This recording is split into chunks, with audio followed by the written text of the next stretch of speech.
Look at the situation with weddings and marriages in our community today. Look at the circumstances with weddings, marriages. Ridiculous. There are weddings, wedding parties that are thrown, that are put together, that are in the 6 figures today. People spending 6 figures, dropping 6 figures for a 4-hour event where you don't even personally know most of the people. And they're probably going to talk bad about you and your food after they leave. Like, man, the roti was kind of cold.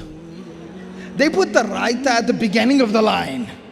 Who puts raita and the biryani on top of the raita?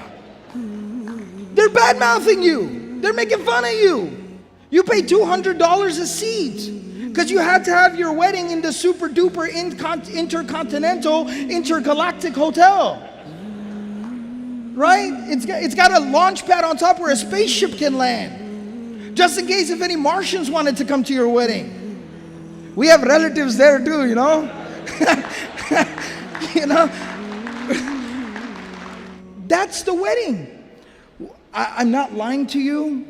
I wish I was lying. I wish I was joking. I've been invited to an aqiqah, the birth of a child, the feast at the birth of a child that costs like upwards of 40, 50 grand. What are we doing? There are people starving and dying in this world. We're starting off our life. We're starting off a relationship in debt.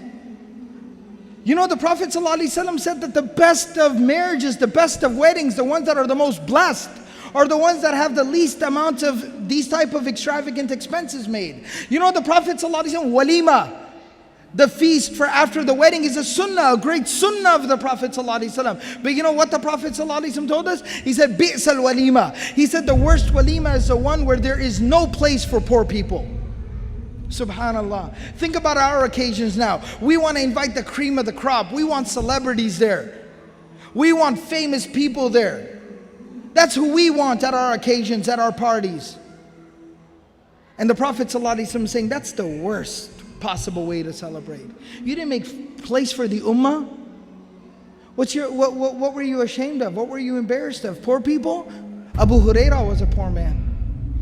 Homeless people? Abu Hurairah slept outside the masjid. You were embarrassed of like lower class people? Labor class people? Bilal radiallahu ta'ala anhu was born into slavery. You were embarrassed of having like some outsider there that's not related, Salman al-Farisi.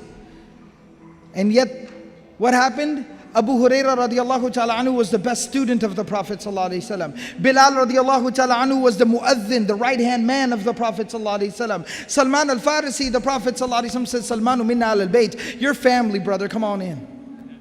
Bring it in for a hug. Your family. We don't shake hands, we hug. So we really have to think about how we're spending money. I mean, our problems right now are multi-layered, but the solution is within reach. The solution is within reach. Very simple, basic line. Allah told us, Kulu washrabu wa la tusrifu. Eat and drink, live life. I ain't telling you not to live life. Kulu washrabu, eat and drink, live life. Wa la tusrifu. Just don't cross that line. Why? Inna Allah la yuhibbul musrifin. Allah doesn't love people who cross that line. Innal mubathirina kanu ikhwana shayateen. People who spend without need are the brothers of shaitan.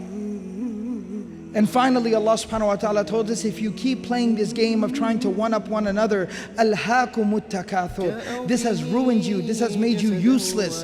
Hatta zurtumul maqabir.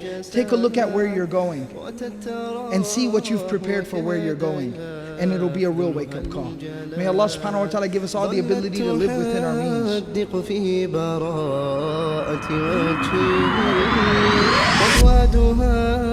من فرط لوعتها التقات واسترجعت ذكراهم منذ أتت به